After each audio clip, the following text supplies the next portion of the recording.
নমস্কার দর্শক। লেবু এবং আম গাছে প্রায়শই একটি সমস্যা দেখা যায়। সমস্যাটি হচ্ছে কাণ্ডের বিশেষ কোনো স্থান থেকে ফেটে আঠা বের হওয়া। আমরা সাধারণভাবে এগুলো সাধারণ রোগ মনে করলেও এটা কিন্তু একটি ভয়াবহ রোগ, আর এই রোগে আমাদের গাছগুলো কিন্তু বেশি ক্ষতিগ্রস্ত হয়। এই দেখুন, এই স্থান থেকে আঠা বেরোচ্ছে। আমি এখানে ওষুধ লাগিয়েছি, এখান থেকেও বেরিয়েছিল, ওষুধ লাগানোর পর সেরে গিয়েছে। তো দর্শক, এটি কি, কেন হয়, কিভাবে আমরা সারিয়ে তুলতে পারি, আর কিভাবে আমরা আমাদের গাছগুলোকে পুনরায় সুস্থ এবং সতেজ করে ফুল ফল ধরার উপযোগী করে নিয়ে আসতে পারি, আজকের ভিডিওতে থাকবে এই সমস্ত নিয়ে বিস্তারিত আলোচনা। তো চলুন ভিডিওটি কন্টিনিউ করা যাক। এর নাম হচ্ছে গামোসিস বা আঠা ঝরা রোগ। বিশেষ করে আম এবং লেবু গাছে সব থেকে বেশি দেখা যায়। অন্যান্য গাছও দেখা যায়, কিন্তু এই দুটো গাছে সব থেকে বেশি। তো এই সমস্ত রোগ নিয়ে কিন্তু আমরা ঝামেলাও পরিবেশ, অনেক সময় এই রোগের জন্য সম্পূর্ণ গাছ নষ্ট হয়ে যায়।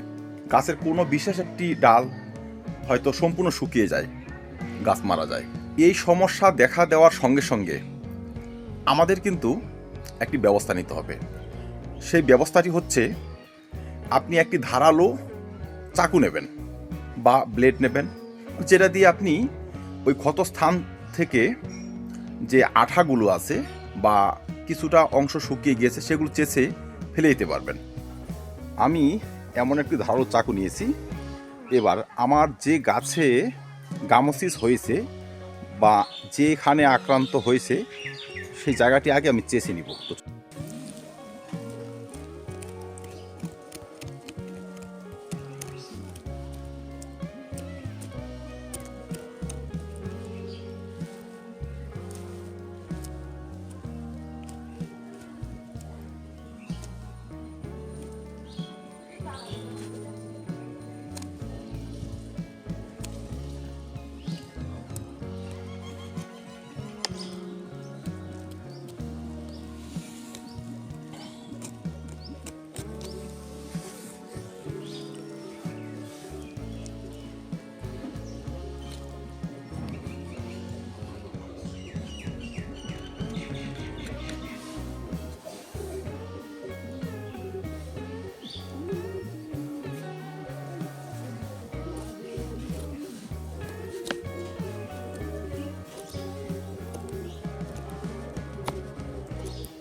এবার আমাকে যে জিনিসটি নিতে হবে সেটি হচ্ছে একটি ভালো মানের ছত্রাকনাশক।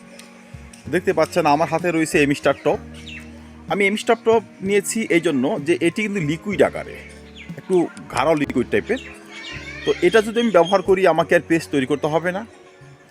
আপনারা বোর্ডো পেস্ট এখানে ব্যবহার করতে পারেন, বোর্ডো পেস্ট বানিয়ে নিতে পারবেন, বা টাটা ব্লাইটক্স ছত্রাকনাশক, সেটাও পেস্ট বানিয়ে ক্ষতস্থানে কিন্তু লাগিয়ে দেওয়া যায়।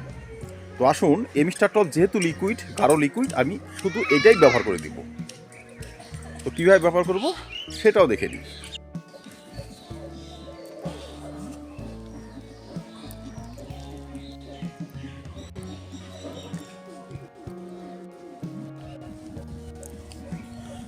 এবার আমাদের নিতে হবে একটি ব্রাশ।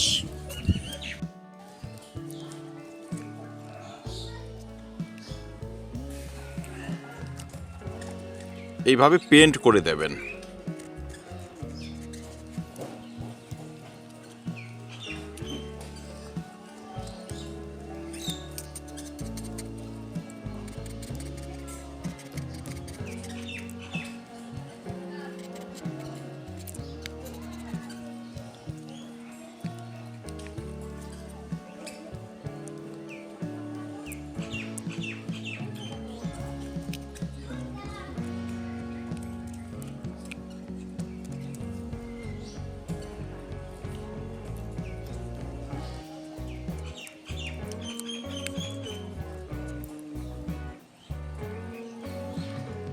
তো আসুন আমি সম্পূর্ণ পেন্ট করে দিই। আমার এই আম গাছটিতে কিন্তু হয়েছিল, দেখতে পাচ্ছেন লাগানো আছে আগের ওষুধগুলো। এখন করণীয় হচ্ছে যেইটুকু অংশ এখনও পুরোপুরি সারেনি একটু চেষে সেখানে আবার দ্বিতীয়বার লাগিয়ে দেওয়া। পচা অংশ, শুকিয়ে যাওয়া অংশ আমাদের কিন্তু সম্পূর্ণ উঠেই নিতে হবে।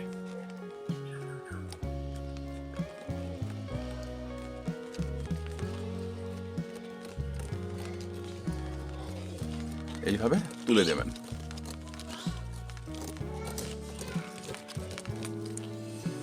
এই যে এখানে একটু আছে, ছিল।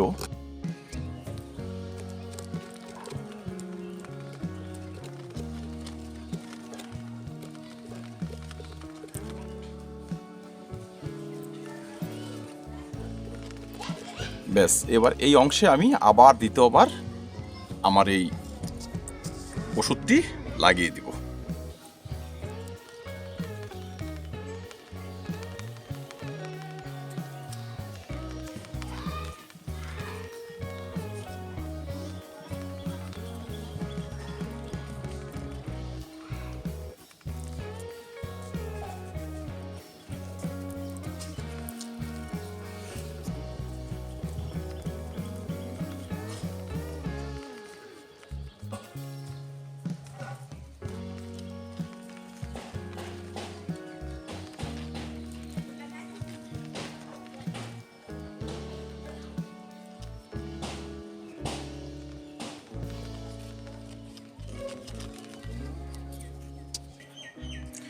এবার 2 নম্বর হচ্ছে কিছুটা ছত্রাকনাশক জলে গুলে যে সমস্ত গাছে গামোসিস হয়েছে সে সমস্ত গাছের টবে ঢেলে দেব।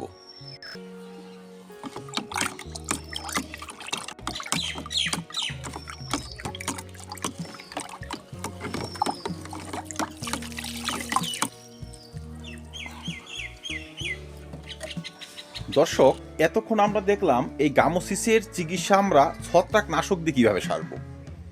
এবার এই ছত্রাকনাশক ছাড়াও আগেও বলেছি যে বর্দো পেস্ট হয় একটি, যেটা প্রাচীন যুগে মানুষ তৈরি করত, তার ব্যবহারও কিন্তু ভালো কাজ হয়। বর্দো পেস্ট কিছুই নয়, আপনাকে তুঁত নিতে হবে। আপনি যেখানে ওই কবিরাজি ওষুধ টষুধ পাওয়া যায় সেই সমস্ত জায়গায় হয়তো আপনি সেটি পাবেন। তুঁত নেবেন হয়তো 25 গ্রাম, চুন নেবেন 25 গ্রাম, মাটির পাত্রে দুটো উপাদান এক্সট্রা করে গুলে নেবেন। ঠিক আছে, গুলে নিলেন, 2-4 ঘন্টা থাকলো, ভালো করে গুললো। তারপর দুটো মিক্সচার একত্রে মিশিয়ে একটি পেস্ট তৈরি করে নেবেন। সেই পেস্ট লাগিয়ে দিলে কিন্তু এই রোগের নিরাময় হয়, এই রোগ সেরে যায়। সেক্ষেত্রে আপনাকে উপাদানগুলো এমনভাবে নিতে হবে, 25 গ্রাম যদি আপনি তুতে নেন, 25 গ্রাম নিতে হবে চুন, ঠিক 250 গ্রাম, তার থেকে 10 গুণ জল নিতে হবে। সেই 250 গ্রাম জলের মধ্যে এই দুটো উপাদান মিশাতে হবে। আপনি 100 গ্রাম দুধ গুললেন, 100 গ্রাম চুন গুললেন, তো মিশিয়ে মোটামুটি একটা পেস্ট তৈরি হয়ে যাবে। খুবই স্ট্রং ছত্রাকনাশক সেটি লাগিয়ে দিলে এই সমস্ত রোগ সেরে যায়। আর যারা টাটা ব্লাইটক্স ব্যবহার করবে তারা তো ব্যবহারই করবেন। টাটা ব্লাইটক্স অল্প একটু জলে গুলে পেস্ট বানিয়ে লাগিয়ে দেবেন। তো দর্শক, এই ধরনের চিকিৎসার মাধ্যমে রোগটি সারিয়ে তুলতে পারবো, কিন্তু এই রোগ যেন বারবার আমাদের গাছে না আসে তার জন্য করণীয় কি ধরনের ব্যবস্থা আমরা আগে থেকে গ্রহণ করতে পারবো। এই রোগটি বিভিন্ন কারণে হয়। গাছের কোনো অংশে যদি বাহ্যিক কোনো অ্যাটাক লাগে সেক্ষেত্রে আঠা ধরা রোগ দেখা যায়। কোনো স্থানে যদি বাহ্যিকভাবে অ্যাটাক হয় সেখান থেকে খাদ্যরস বেরিয়ে আসে, সেখানে আক্রমণ করে ছত্রাক তৈরি হয় খতরনাকেই গামোসিস। আমরা যখন গাছে জল ব্যবহার করি, টবের মাটিতে জল ব্যবহার করি, বহু ক্ষেত্রে কিন্তু কাণ্ড ভিজিয়ে জল ব্যবহার করি। কোনো একটি কাণ্ডের অংশ যদি সব সময় ভিজা ভিজা থাকে সেক্ষেত্রে সেখানে ছত্রাক সংক্রামিত হয় এবং গামোসিস রোগের জন্ম হয়। তাই আমাদের সে সমস্ত সাবধানতা অবলম্বন করতে হবে। যখন আমরা জল ব্যবহার করব সব সময় কাণ্ড ভিজিয়ে জল ব্যবহার করব না, টবের এক সাইড ধার দিয়ে কিন্তু জল ব্যবহার করব। তাছাড়া গাছ যদি অত্যাধিক অসুস্থ হয়ে যায় সেক্ষেত্রেও কিন্তু এই ধরনের সমস্যা হয়। হয়তো আপনার গাছ ডাইব্যাকে আক্রান্ত, অ্যানথ্রাকনোজে আক্রান্ত, সেই ধরনের গাছের কিন্তু এই ধরনের ছত্রাকঘটিত ভয়াবহ সমস্যা ফুটে উঠতে পারে। অ্যানথ্রাকনোজ, ডাইব্যাক এই ধরনের রোগ হয়ে থাকে, সেক্ষেত্রে আমাদের চিকিৎসা করতে হবে, সারিয়ে তুলতে হবে।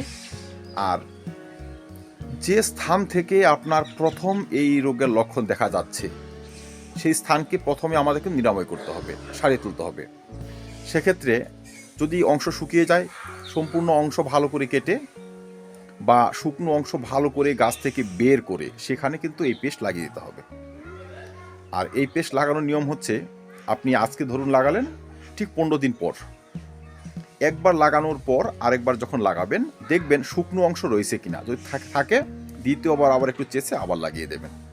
এইভাবে 3বার 4বার, মানে যতদিন পর্যন্ত আপনার গাছ না সেরে ওঠে ততদিন পর্যন্ত কিন্তু আপনাদের লাগাতে হবে। তো ধন্যবাদ দর্শক, এই রোগ নিয়ে এর থেকে বেশি কিছু বলার নেই। এই ধরনের ট্রিটমেন্ট করে আমি আমার রোগকে অনেকটা কন্ট্রোলে করে নিয়ে এসেছি, সারিয়ে তুলেছি। আপনারাও সারিয়ে তুলতে পারবেন। ধন্যবাদ, দেখা হবে অন্য কোনো ভিডিওতে অন্য কোনো টপিক নিয়ে। ভিডিওটি ভালো লাগে লাইক এবং শেয়ার করবেন, চ্যানেলটি সাবস্ক্রাইব করে পাশে থাকবেন। ভিডিওটি দেখার জন্য অসংখ্য ধন্যবাদ।